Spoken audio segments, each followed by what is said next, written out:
Iran से आखिर भारतीय कैसे निकलेंगे जो वहां फंसे हुए हैं। ईरान में हालात क्या है मैं आपको बताऊं। अमेरिका ने अपना सबसे बड़ा और सबसे ताकतवर युद्धपोत ईरान की तरफ रवाना कर दिया है।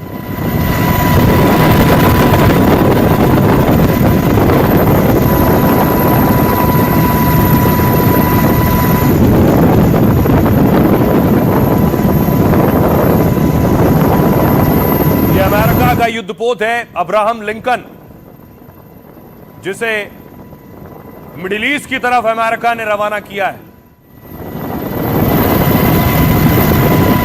दूसरी तरफ ईरान भी अपनी तैयारियों की तस्वीरें साझा कर रहा है। यह भी एक तरह का वॉर है, वॉर से पहले की तैयारी होती है।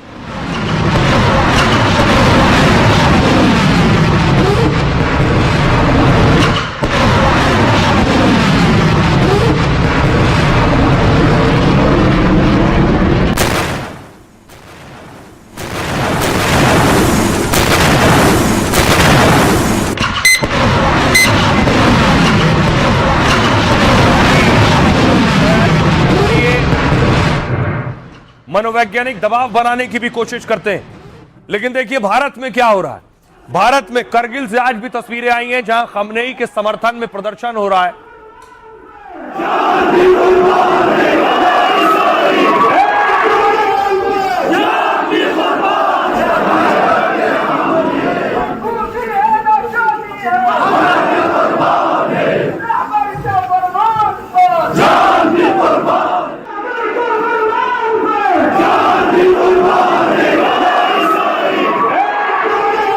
ये भारत की तस्वीरें आप देख रहे हैं। भारत में प्रदर्शन हो रहा है, खमनेई के हक में प्रदर्शन हो रहा है, लेकिन खमनेई के खिलाफ और रजा पहलवी के समर्थन में भी भारत में हो रहा है प्रदर्शन। ये दिल्ली की सड़कों की तस्वीरें आप देख रहे हैं। दिल्ली में लोग सड़कों पर उतरे रजा पहलवी के हक में।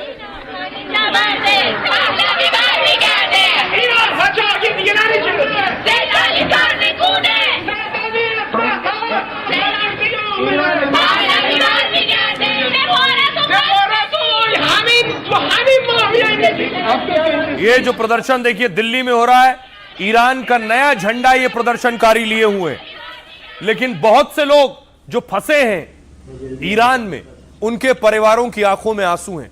उन्हें इंतजार है कि उनके घर का लाल, उनका बेटा कब ईरान से और कैसे वापस आएगा।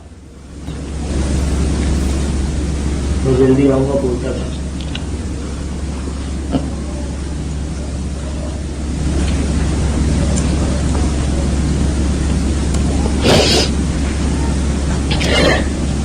हिम्मत रखिए, परेशान मत होइए। हम लोग आपके के लिए आए, परेशान मत होइए। क्या कहता था प्रधानमंत्री नरेंद्र मोदी और सरकार से अपील है कि इनका बेटा वापस आए।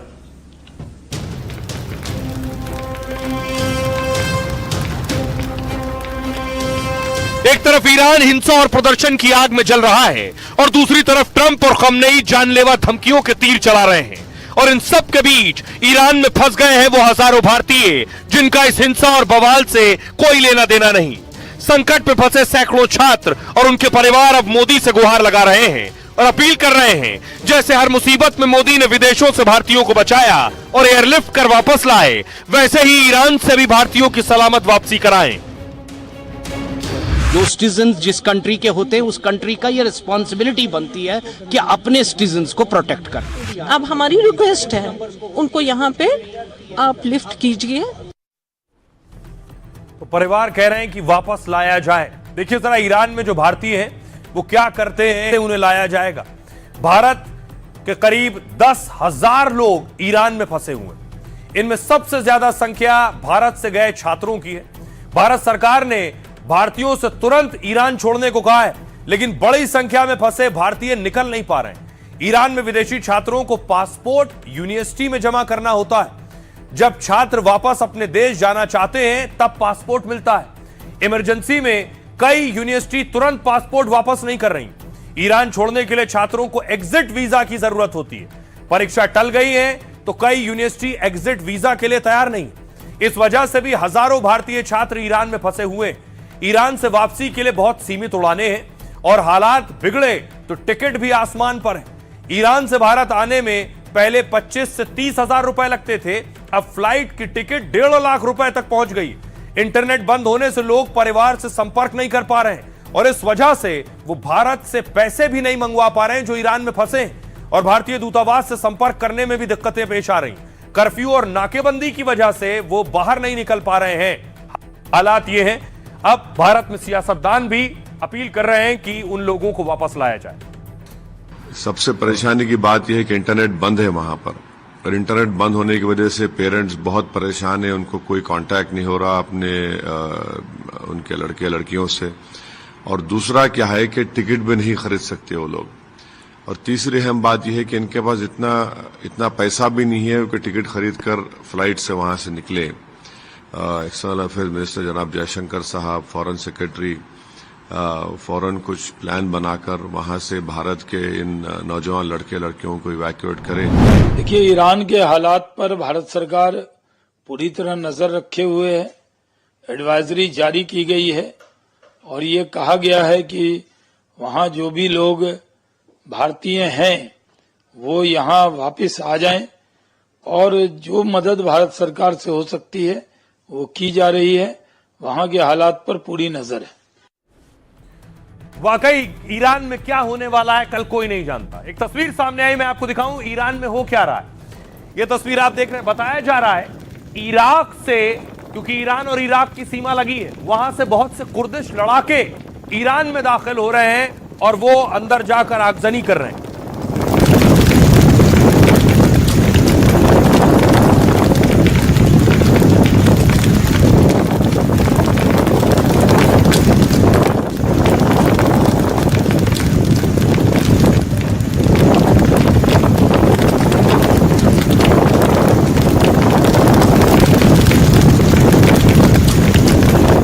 अब सवाल यह है कि ये लोग बाहर से आए जो ईरान में आग लगा रहे हैं, ईरान के हैं, किसी ने भेजा है, किसी की शय पर कर रहे हैं। लेकिन अमेरिका ने अपने युद्धपोत को आगे बढ़ा दिया है।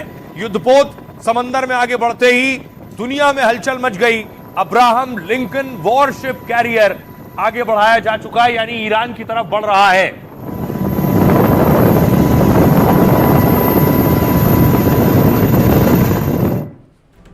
अब देखिए जरा, अमेरिकी युद्धपोत वेनेजुएला पर हमले से पहले ट्रंप ने जैसे उसकी घेराबंदी की थी इस युद्धपोत के जरिए, वैसे ही घेराबंदी अमेरिका अब ईरान की करने में जुटा है। ईरान के पास आसमान से समंदर तक सैन्य मौजूदगी बढ़ा रहा है। वो अपने सबसे बड़े युद्धपोत यूएसएस लिंकन को ईरान की ओर भेज दिया है। 60,000 करोड़ रुपए का यह वॉरशिप है। इस वॉरशिप कैरियर में 37 साल से यह अमेरिका की ताकत बना हुआ है। इसमें खतरनाक मिसाइल और हथियारों से लैस युद्धपोत यह समंदर में ट्रंप का सबसे ज्यादा भरोसेमंद साथी है।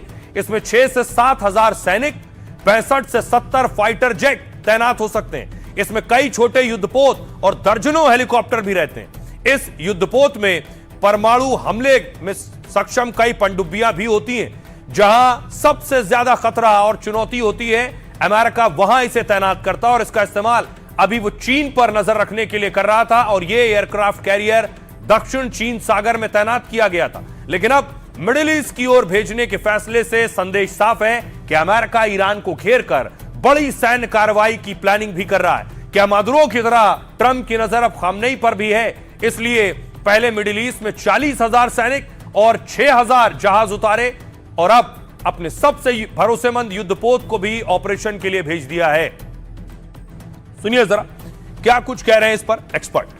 डोनाल्ड ट्रंप ने बोला भी है कि अगर आप प्रोटेस्टर्स के ऊपर गोली चलाओगे और उनके साथ में गलत व्यवहार करे हो तो हम अमेरिका इंटरव्यू करने की तैयारी रखता है या इच्छा रखता है।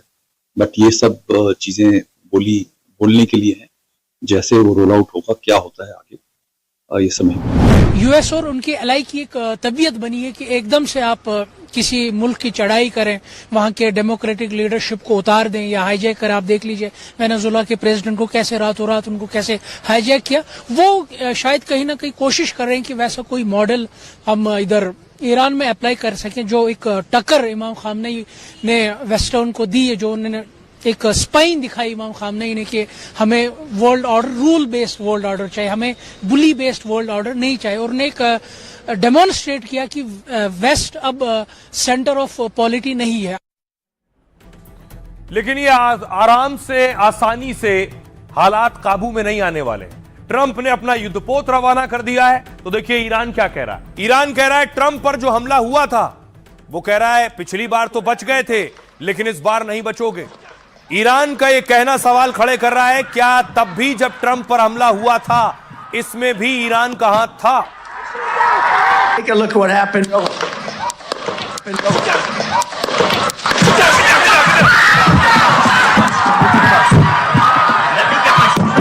क्या ईरान ने ही यह हमला ट्रंप पर करवाया था?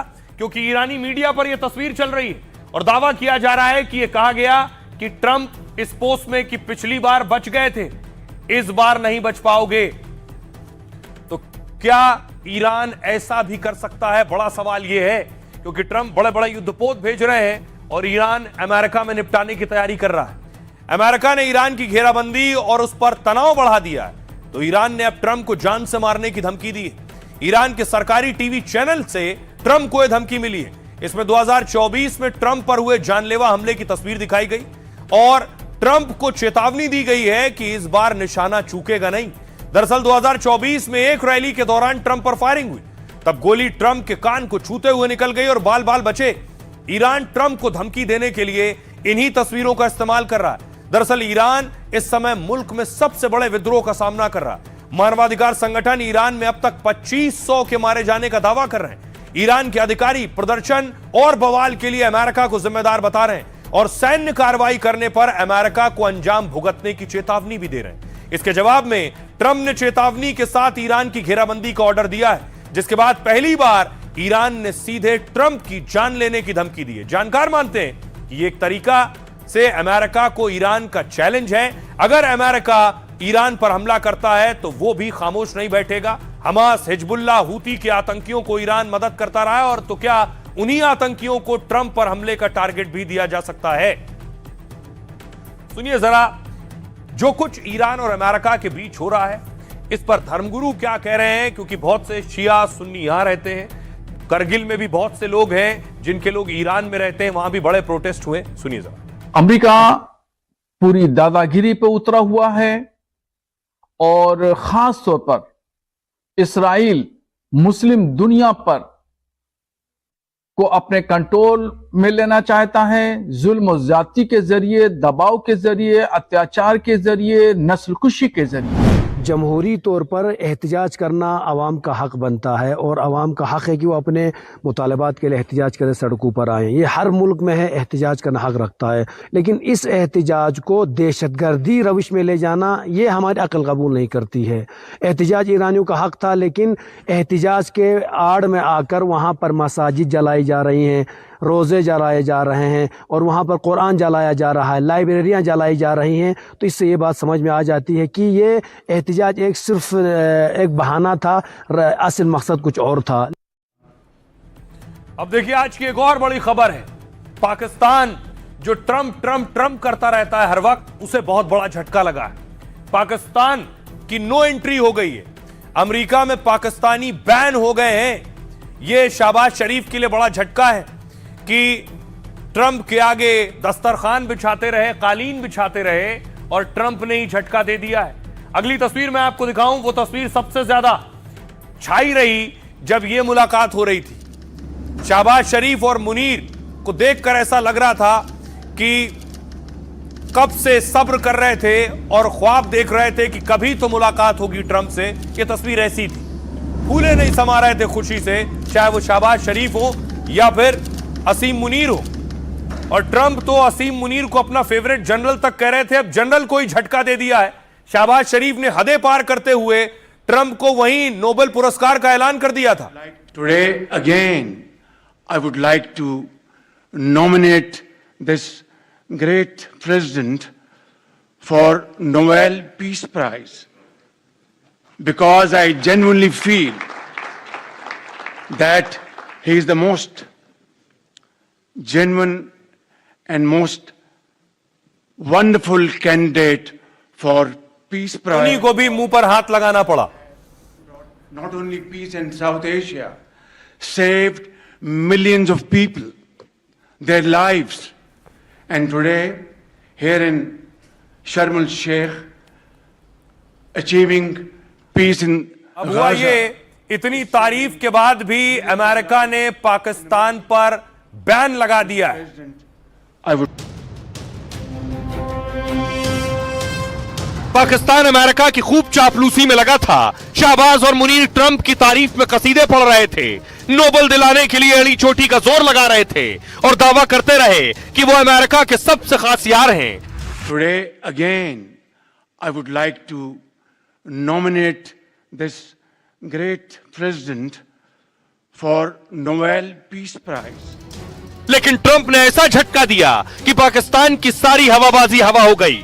ट्रंप ने पाकिस्तानियों के वीजा पर रोक लगा दी और साफ कह दिया कि पाकिस्तानी अमेरिका पर बोझ की तरह हैं। वो अब अमेरिका में बसने की भी सोच नहीं सकते। पूर्व फैसला कह रहा है, लेकिन इतने भाव बढ़ा है और इसका फायदा उठाकर दक्षिण